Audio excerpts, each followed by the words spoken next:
तो आज हम बात करने वाले हैं मोहम्मद रफ़ी साहब के बारे में। तो मोहम्मद रफ़ी को दुनिया रफ़ी साहब के नाम से बुलाती थी और ये हिंदी सिनेमा के बहुत ही अच्छे गायकों में से एक थे। अपनी आवाज़ की मधुरता के लिए ये बहुत ज़्यादा मशहूर थे। उन्हें शहंशाह तरन्नुम कहा जाता है। मोहम्मद रफ़ी की आवाज़ ने अपने आगामी दिनों में बहुत सारे गायकों को प्रेरित किया, जिसमें से सोनू निगम, मोहम्मद अजीज़, उदित नारायण, इन लोगों का नाम उल्लेखनीय है। यद्यपि इनमें से कई लोगों ने अपनी अलग पहचान बनाई, लेकिन मोहम्मद रफ़ी की आवाज़ का टच इन लोगों की आवाज़ में आपको साफ झलकता हुआ दिखाई देगा। 1940 के दशक से आरंभ होकर 1980 तक इन्होंने कुल 5000 से भी ज़्यादा गाने गाए हैं। इनमें मुख्य धारा हिंदी गानों के अलावा गज़ल, भजन, देशभक्ति गीत, कव्वाली और अन्य भाषाओं के गीत भी शामिल हैं।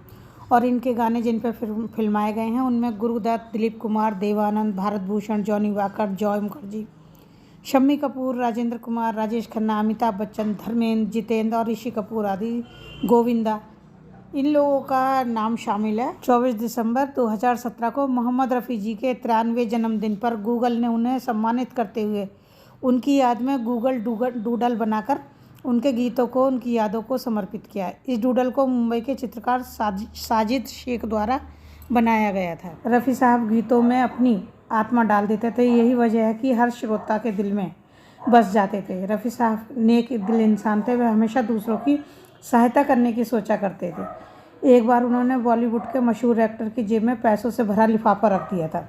रफ़ी साहब ने ऐसा क्यों किया था, क्या आप लोग जानते हैं? चलिए मैं बताती हूँ आप लोगों को कि जॉय मुखर्जी उस समय के बहुत फेमस स्टार थे, लेकिन जब उनका थोड़ा सा टाइम जो है डाउन होने लगा तो उन्होंने अपने करियर ग्राफ को उठाने के लिए क्या किया, एक पिक्चर बनाने का फिल्म बनाने की सोची।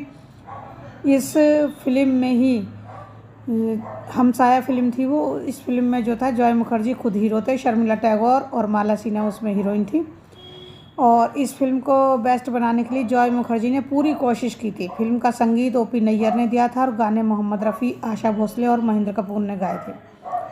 फिल्म के सभी गाने हिट हो रहे थे, लेकिन दर्शकों ने फिल्म को बिल्कुल ही नकार दिया। पता नहीं क्यों, समझ में नहीं आया। जॉय मुखर्जी ने बड़े मन से ये फिल्म बनाई थी, लेकिन ये फिल्म फ्लॉप हो गई।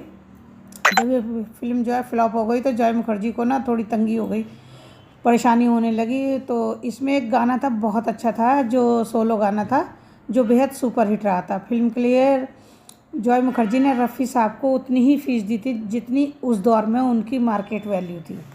लेकिन जब पिक्चर जो है, फिल्म जो है फ्लॉप साबित हुई तो रफ़ी साहब का दिल नहीं माना। वो नहीं चाहते थे कि जॉय मुखर्जी आर्थिक रूप से परेशानी और तंगी झेलें।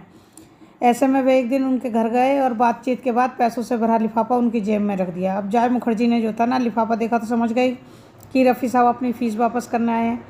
जॉय मुखर्जी ने पैसे लेने से साफ इनकार कर दिया, लेकिन रफ़ी साहब कहाँ मानने वाले थे। उन्होंने जो था लिफाफा वापस उनके हाथ में पकड़ा दिया और ये कहते हुए कि दिल की ये आवाज़ भी सुन, जो उनका बहुत ही फेमस गीत था इसी फिल्म का, हमसाया का, ये उसके बोल थे, कहते हुए उनकी जेब में रख दिया। जॉय मुखर्जी की पत्नी का नाम नीलम था और उनके 3 बच्चे हैं। और जॉय मुखर्जी का निधन भी 9 मार्च 2012 को हो गया था। और रफ़ी साहब ने ऐसे ही पता नहीं कितने लोगों की हेल्प की है, मदद की है। और इनके गाए हुए गाने कितने हिट हैं, कितने फेमस हैं, वो तो आप सब लोग भी जानते होंगे। तो चलिए, आप लोगों को हमने बताया आज रफ़ी साहब के बारे में। और भी कई कलाकार ऐसे हैं जिनके बारे में बहुत से रोचक पहलू या चौंकाने वाली बातें होती हैं जो हम लोग अनजान रहते हैं, वो मैं आप लोगों को बताऊंगी अगली वीडियो में। तो तब तक के लिए धन्यवाद वीडियो देखने के लिए, और इसी तरह देखते रहिए और मेरे चैनल को सब्सक्राइब कर लीजिए अगर आप लोग नए हैं तो। फिर मिलेंगे, बाय बाय।